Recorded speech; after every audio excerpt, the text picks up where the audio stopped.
All right. Hello, everyone. Welcome to Ops Lecture number 3. Hope everyone's having a relatively okay week in this midterm season. It's wild. Take care of yourself, get some sleep. Ops is going to be nice for you this week because we know it's midterm season. All right.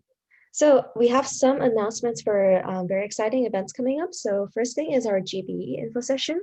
So GBE is IEEE's mentorship program, I guess, and it stands for General Board. So you will get to join a board or like a group of fellow IEEE members led by one or two officers, where you can get some mentorship. You can work on some projects together, or just like get to know other IEEE people more. So information about that will be coming out more as we near November 17th. It's in week 7. Week 7 seems far away, but week 7 is surprisingly only like next week, I think. So yeah, sign up for the mentorship program. I joined a GB personally last year, and that played a big role in me being more involved with IEEE and eventually becoming ops lead. So if becoming an IEEE officer or becoming more involved with IEEE is something that interests you, I will definitely sign up for a GB. And then Idea Hacks is a very exciting event that happens in January. Some of you have already signed up, which makes me so happy. So Idea Hacks is like the largest hardware hackathon in the area. Yeah. So IEEE and Theta Tau will be hosting this hardware hackathon. They will send you all the parts you'll need to build a project over a 36-hour period of time. And then you'll get judged at the end of this 36-hour period and receive some cool prizes if you win. And then even if you don't, you receive all the parts, and then you get to be part of something exciting. So I also did Idea Hacks this year. And my friends and I made it to the semifinalists, and it was definitely a good experience.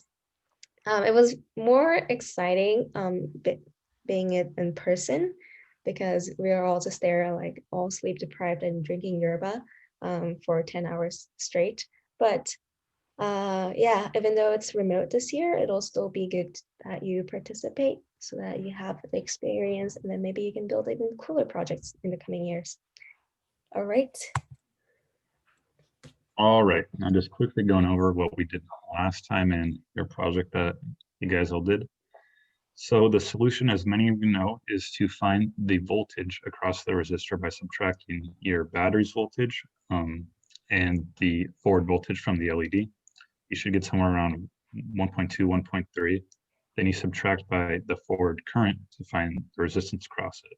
A lot of the resistances are around 120, 130. So you can choose a value around there for all the future projects when you're using a resistor for an LED in the project. Hello, okay, cool.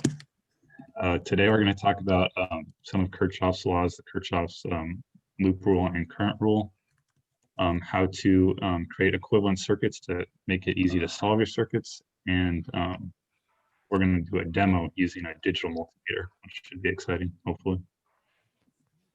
All right, so let's start by talking about equivalent circuits. Let me know in the chat if you have seen this kind of thing before. Just type a yes if you have, no if you haven't. But regardless, I'll start talking. So resistors connected in parallel. Oh, okay, most of you have seen it before. This is how resistors add up together when they're connected in parallel. So say on the left you have R1, on the right you have R2.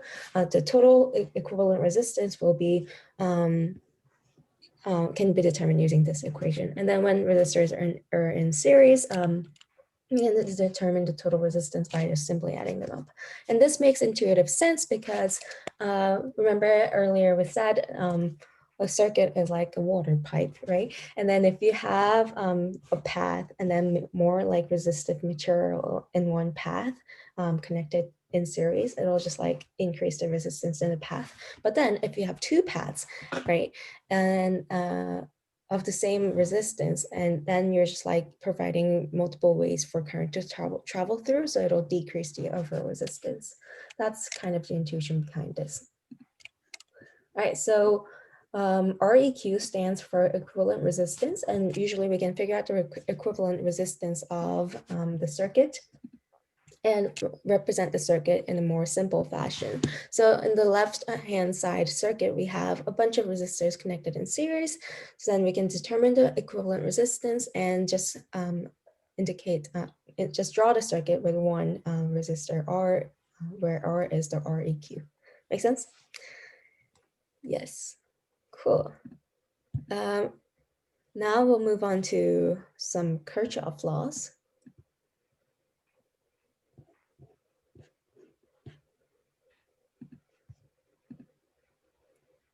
All right, so the first Kirchhoff law is known as Kirchhoff's current law or node law. And basically it just says that the amount of current entering a single node is equal to the amount of current leaving the node. That lets us express it in this convenient way as seen on the bottom equation that I1 plus I2 plus I3 equals I4 plus I5, and we can move that to the other side to set it all equal to 0, which helps in solving circuits in some cases. So in other words, what goes in must come out, like most things in life. So yeah, when using this rule, it's important to take into account the direction of the current because that essentially indicates which sign it will be. Current is the same across components connected in series. So before, when we were looking at those two resistors in series, the current through the first resistor is the same as current through the second resistor. You guys used this on solving your LED circuit. The current through the LED was the same as the current going through the resistor. When solving these equations using Kirchhoff's current law, you want to label the current entering a node with a negative sign and leaving the positive sign. This is just convention. You could also invert it and do the other way, but generally we like to keep it this way. Yeah, so as long as you keep it consistent, it'll be fine. But this is the convention most people follow, so might as well do it this way. Okay, so looking at this practice problem, we want to try and find I3 and I4. So looking at it, we're going to want to try and find I3 first. That's the simpler one to find. Does anyone have any idea what it could be? In chat. Yes, So we're looking at in the chat. What would I3 be?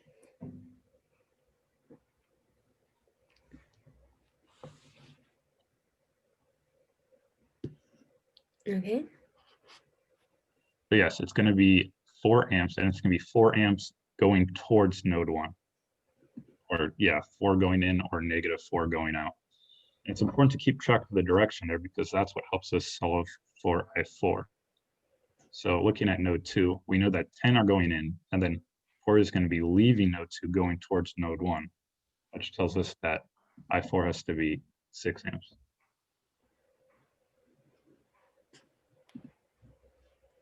Any questions about any of Kirchhoff's current law?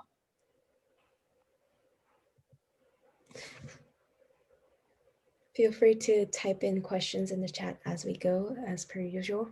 Current law is pretty straightforward, so I guess most people get it.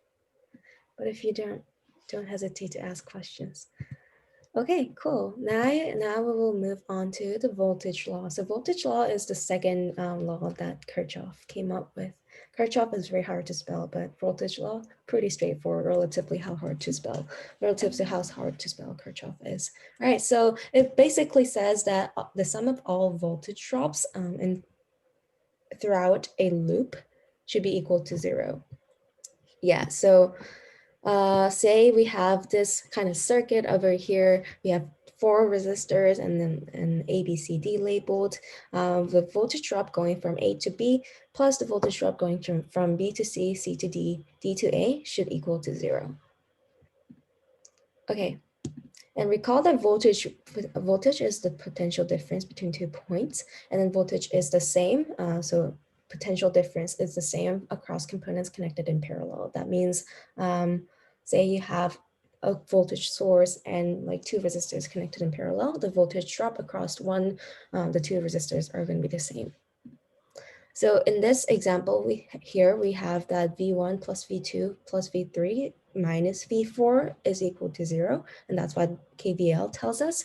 And how you do that is you pick a direction for your current. So this can be any arbitrary direction, but we usually choose a direction so that the current is coming out of the voltage source. And then you walk in the direction of your chosen current and then determine the signs for each voltage drops, the voltage drops across each component in the circuit. So in our case, if we add them all up, we have V1 plus V2 plus V3, but then V4 is a voltage source. You can see the polarity is different. So we do minus V4 equals 0. Okay. All right, so here's your turn. I believe the first question is, what is the equivalent resistance of the circuit here?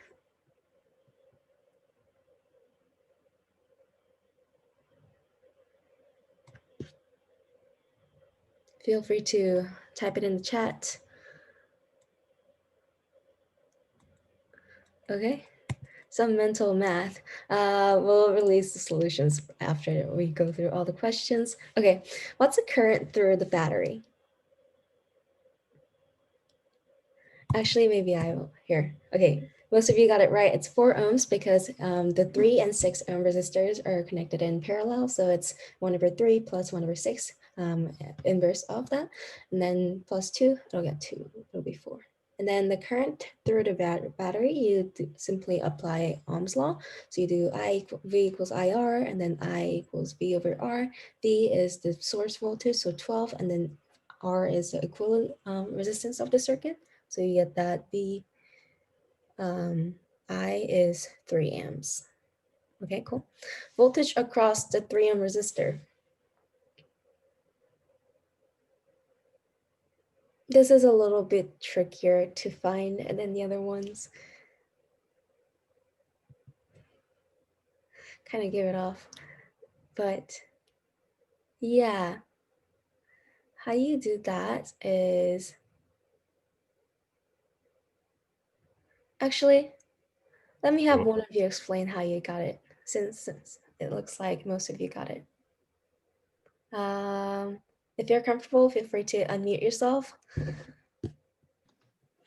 So the way that I did it is that, I mean, like the way that it's like there are 2 resistors that are in parallel and then one that's in series. And so we know through voltage drops that, for example, the battery is taking positive 12, and then that other resistor, the 2 ohm resistor, is taking 6. So the rest of the voltage would be 6. And although there are 2 other resistors in parallel, they have the same voltage drop because they're in parallel. Yes, thanks, Ava. So that's basically it. Yeah. So then you can see that the current voltage drop across the 6 ohm resistor will be the same as the voltage drop across the 3 ohm resistor. And in order to determine the current through the 6 ohm resistor, you can simply apply Ohm's law again, as you can see down there. All right. Cool, cool, cool. All right.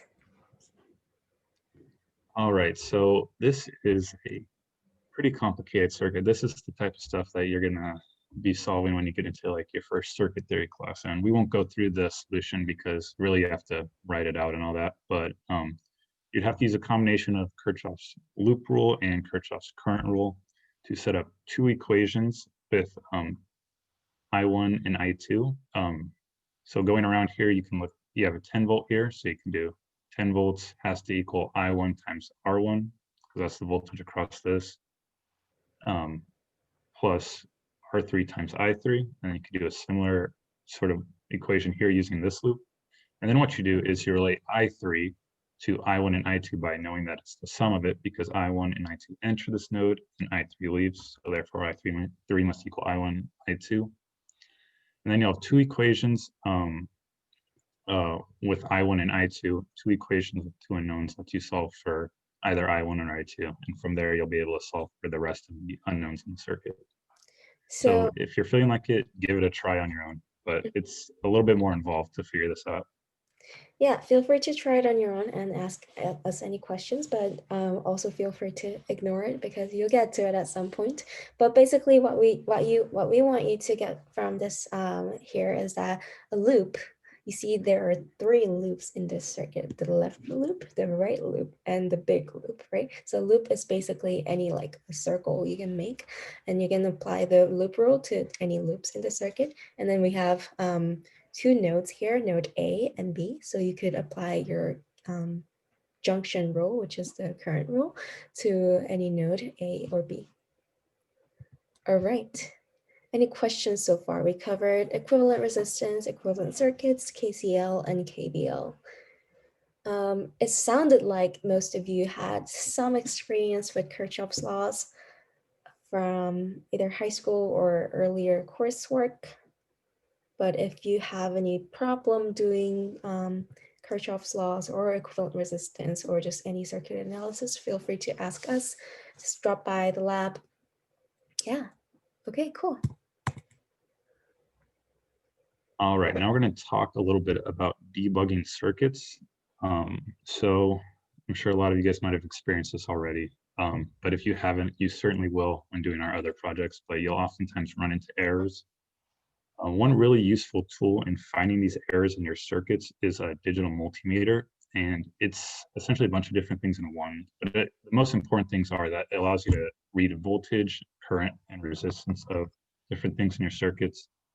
And there's also usually includes a continuity test, which tells if it's basically checks if there's no resistance between 2 points, so it can tell if 2 things are connected via wire, which is good when you're doing soldering. Now, we weren't able to get a multimeter out to everyone because that would have been really expensive. Normally, we have them at the lab for anyone to come in and use whenever they need it. But since you guys don't have access to that, I was going to do a demo where I just kind of show you what they look like and how to use them. So I don't know if you can make me full. Yeah, can you like pin my video or something? I don't know. But That's a cute DMM. The ones we have in the lab are less cute. They're yellow, you big, chunky. like, I don't know if you want to stop sharing the screen. I don't know. Oh yeah, sure. Or if they can pin me, I'm not sure. But if I stop share, I think you'll be able to see Ryder better. Okay. Everyone can see this okay. It's hard for me to look at my screen with it tilted down. Yeah, looks good. Anyway, so the first thing I'm going to test is the use of the ohm meter, which measures resistance. So I have 2 resistors here. They're labeled as, this is going to be really hard to see, but I have resistor here. This one is labeled at 2000. No, this is 1000 actually. Anyway, so you take these 2 things. These are called the probes. And one's red, one's black. You usually do that for positive and negative when you're measuring current or voltage. You select on here when you want ohms. Sometimes they look different, but it should be pretty clear which ones measure resistance. And then when you're measuring resistance, you want to make sure your circuit's not being powered. Otherwise, it will give you an incorrect reading. So you can take your resistor out, put it somewhere else in your breadboard where it's not connected to any circuits, and just connect the 2 ends. You want to make sure that the 2 ends aren't on the same node. Otherwise, you get a resistance of 0. So measuring it, it's kind of finicky, but you have to give it a sec and it'll settle around 1.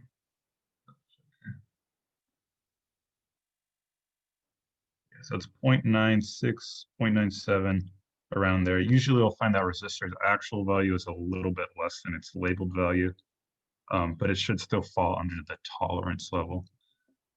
I have another one here that's labeled for 2000.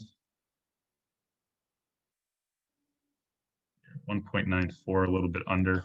So now we could quickly verify the that resistors in series are just adding them. So I think I had 0.94 and like 1.94. So I'm connecting them series and testing both ends of it.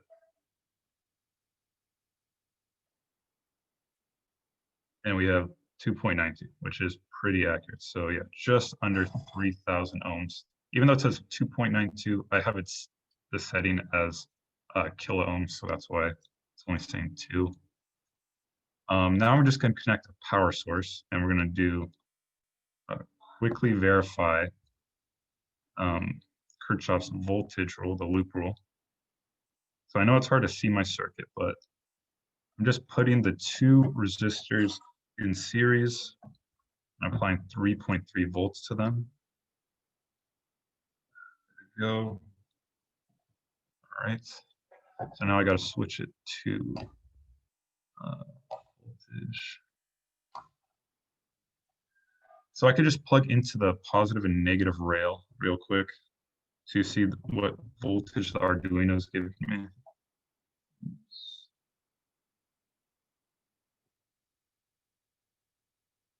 It's 3.26. So yeah, even though it's labeled as 3.3, it'll also give you a value under usually because it's not a perfect source. There's some resistance when it comes out of the Arduino. So it was about 3.2, checking the resistance out of the 2000 ohm resistor. We have 2.17, and then looking at the other one, we have 0.08. So the 2000 ohm one has about twice as much as the 1000 ohm, which is what is to be expected. And then as we travel across both resistors, we'll get the voltage drop that sums up to both of them. The other test we could do is test current. And the current works a little differently. You usually want to separate your circuit and then use the probes as like wires themselves to connect the circuit together, like the nodes are a wire bridging it, because you want the current to flow through the ammeter or the multimeter, and we get a current of about I think it should be 10 milliamps. It's just scaled differently on there. Yeah. And then the last thing to do is continuity. That one's pretty self-explanatory. Let me.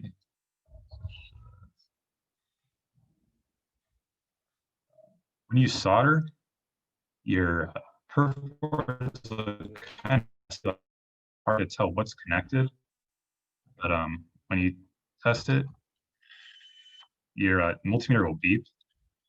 It sounds nasty on mine because mine's like a bad one, but it usually beeps when there's no resistance between it. So when I touch the nodes together, it'll beep. And same thing on here. When I touch them, it beeps. And then if I touch two parts that aren't connected, they won't beep. That's one way to tell using that.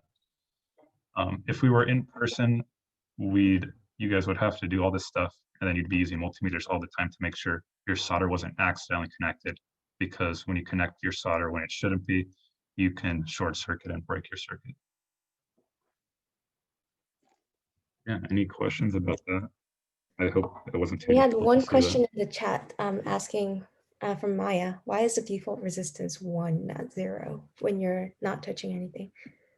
Oh, yes. So, yeah, when I set, so the resistance between the 2 points when it's not connected is 1, as you saw. Different multimeters will have it work differently, but essentially the resistance between these 2 points when it's not connected is infinity, because it's not measuring any, it's like air basically. So they just have this 1 here, and it's sort of all the way to the left to sort of indicate that it's maxed out. It's the most it could be. Yeah, it's not a real number. I think it's just the default setting. Sometimes in other multimeters, depending on the manufacturer, it'll just be like 9999 to show that it's maxed out. Yeah, and then if you were to touch the nodes for the ohm meter, it'll go to 0 because there's no resistance and they're shorted. Good question. Okay. All right, I am going to start sharing again. All right, so one of the most useful features of the DMM, as Ryder showed, is the continuity test. We don't really use voltmeter, ammeter, ohmmeter to debug our circuits per se. Continuity test is really useful for checking if two components are connected, but that two components that you don't want connected are connected and things like that. So yeah, if you ever come to the lab, I hope that is going to happen soon. You'll be able to use the DMM to debug your circuits. Okay, next, we saw the demo, on to projects. Yeah, so for this project, it's there's no actual project for this one. We just want you guys to be familiar with some of the errors that can occur when building your circuits, because the circuits are going to get a lot more complicated lately. So we want you to be able to sort of spot your own errors without having to ask, come to us every time there's an error. So there's going to be a spec that just has some information about debugging, a little bit about multimeters, and a little bit about voltage dividers. And it's just, this week, it's essentially just going to be constant questions related to the spec. So you can read up on that and familiarize yourself with it. And then you could either come to the lab and tell us you're ready to get checked off. We'll ask you the constant questions like last time. Or since you're not going to show us any project this time, you can message us when you're ready and we'll just send you the questions. You can send us back your answers. Yep, that is it. And then I believe, so that's it for the lecture material. I'll stop the recording now.